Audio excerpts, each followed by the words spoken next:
Ministro, se você estivesse no nosso lugar, como diretor de uma cooperativa, o vasto conhecimento que você tem, experiência, rodagem, a Andréia disse aí, que homenageado como o melhor ministro de todos os tempos na economia, né, Andréia? Reconhecido a nível mundial, né?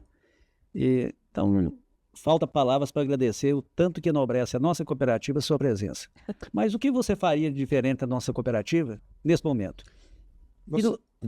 E logo em seguida eu queria fazer uma pergunta voltada aí à taxa Selic, que com a Selic elevada no crédito rural e os recursos cada vez mais restritos, qual que seria o papel da cooperativa nesse momento aí de taxas tão elevadas? Olha, em primeiro lugar eu queria destacar a importância do trabalho que vocês fazem no seguinte sentido.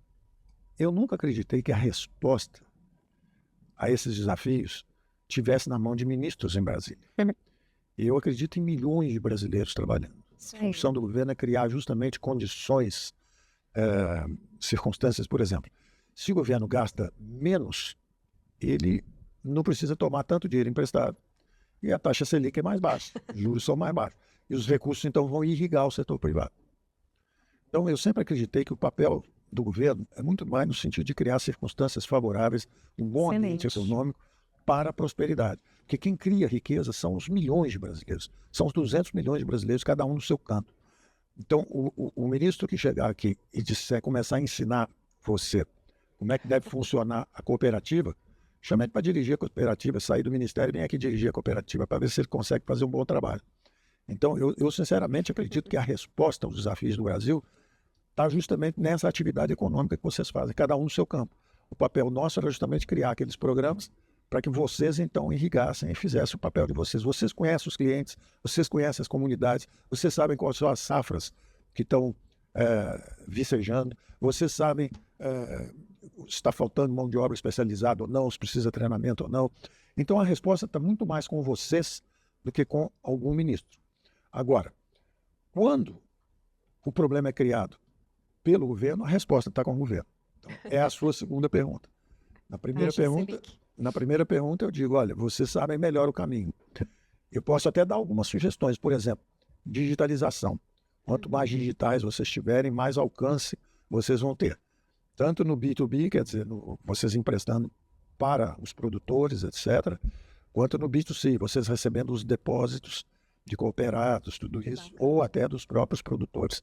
Então, se eu tivesse que dar um conselho, a economia do futuro é verde e é digital. É digital e é verde no sentido de eficiência produtiva, sustentável. Não é só fantasiar de verde, não adianta pintar de verde. Não, sustentável, né? É verde de verdade. É verde de verdade. São as inovações, tem que ser algo sustentável. Então, eu sugeria a agenda de vocês ir um pouco nessa direção do verde e do digital. Quanto à segunda pergunta, que é da taxa de juros, a Selic, eu vou perguntar para você, o governo está gastando mais ou menos? Com certeza é mais, né? Se ele gasta mais, ele precisa se endividar, tomar dívida. Aí ele emite dívida. Ele pressiona os juros para cima, quando ele emite dívida. Ou ele emite moeda. E aí a inflação sobe. Eu pergunto para você, a inflação está subindo? Com certeza. Selic está subindo? Subindo. Então a resposta está lá em cima. Aí eu posso dar um conselho.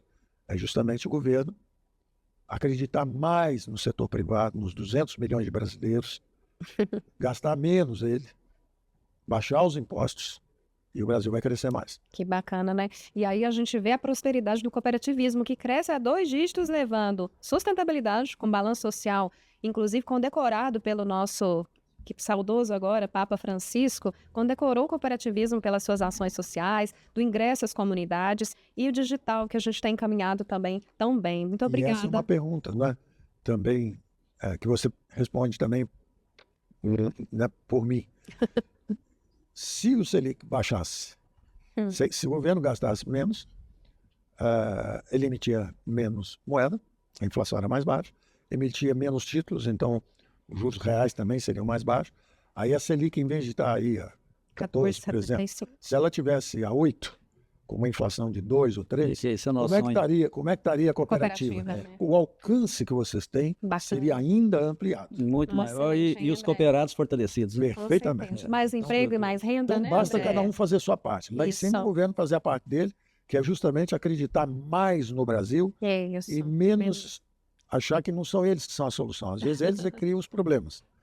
E vocês aqui fazendo a parte que os brasileiros mesmo. todos fazem, que é trabalhar, cada um fazendo a sua função. Ótimo. Alberto, e a sua pergunta para o nosso ministro Paulo Guedes? Mestre e ministro Paulo Guedes. E nesse cenário, né, nesse cenário turbulento de elevação na taxa de juros básica, de elevação da inflação, falta de controle dos gastos públicos e com problemas no orçamento, vem uma pergunta. A cooperativa, normalmente, ela consegue se sobressair em momentos de crise. Então, em todos os momentos de crise, 2009, pandemia, a cooperativa ela aproveita, devido à sua estratégia de proximidade e relacionamento com o cooperado, com muito trabalho, ela reverte esse cenário e sempre traz resultados positivos. Mas aí vem, então, a minha pergunta, que na verdade é um recado, né? Qual que seria o recado que o senhor daria positivo, né? Porque essa é a essência do cooperativismo, especialmente para os empreendedores, os empresários e produtores rurais, para que eles enfrentem esse momento de turbulência e consigam resistir nesse cenário. Olha, excelente a sua colocação. Né? E a palavra-chave é resiliência. Vocês vão ter um período difícil pela frente, com esses juros altos. E como você muito construtivamente colocou, esse momento de crise, esse momento de dificuldade, ele tem as duas faces. Ele tem a dificuldade de um lado, que exige a resiliência dos cooperativados, mas, por outro lado, ele é uma oportunidade também para o crescimento desse relacionamento, dessa integração. É um momento em que, mais do que nunca, são necessários esses recursos para os cooperativados, e é um momento em mais do que nunca vocês vão ser desafiados também a estender um pouco os períodos, os prazos. Isso aí. Não adianta, se o cooperativado está caindo, não adianta simplesmente ir lá e tentar receber instantaneamente. Vão ter que renovar os créditos, alongar um pouco os períodos, né? E essa é uma oportunidade exatamente para solidificar esses laços, né?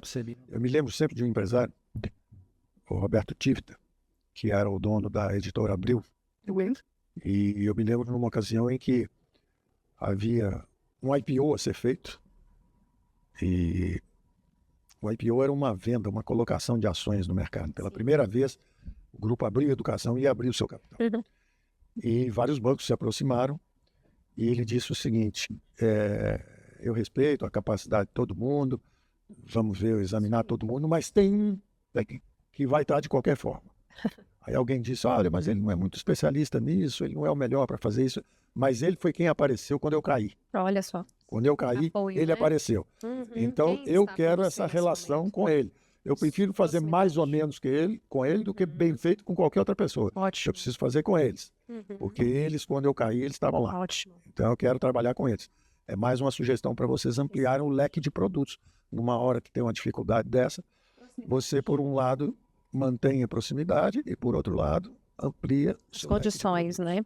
Ministro, é excelente as colocações. Anotei algumas palavras que foram assim muito importantes. Quem cria riqueza e dá resposta aos desafios do Brasil está em cada um de nós. Sim. Né? É com essa frase que a gente leva e potencializa o cooperativismo, que é um acreditar mútuo entre as pessoas. E fazendo, portanto, a nossa finalização do nosso bate-papo, eu quero deixar aqui para o André e também para o diretor Alberto as colocações finais, alguma pergunta, para a gente dar agora a finalização junto ao nosso Paulo Guedes. Tá, ministro, quando nós lançamos sua vinda aqui, eu vou te falar uma coisa, dentro de 2 dias, Bom dia. um dia, né, André, finalizou as inscrições, nós não tínhamos como convidar. Muita gente que nós gostaríamos de estar presente hoje na sua palestra não estão devido o fluxo de gente que foi muito grande à procura. Mas isso deixa a gente muito feliz. Então, falar da sua presença aqui nos enobrece muito e eu vou levar isso para a minha vida. Um dia eu tive a oportunidade de fazer uma pergunta para o Paulo Guedes. Pois é. Mas é só para complementar aqui. Então é o seguinte, as estatais deram 8 bilhões de prejuízo em 2024. E a gente esperava muito de você uma reforma fiscal e previdenciária e a gente sabe que você era favorável à privatização das estatais e esse reforma aí fiscal e previdenciária, né?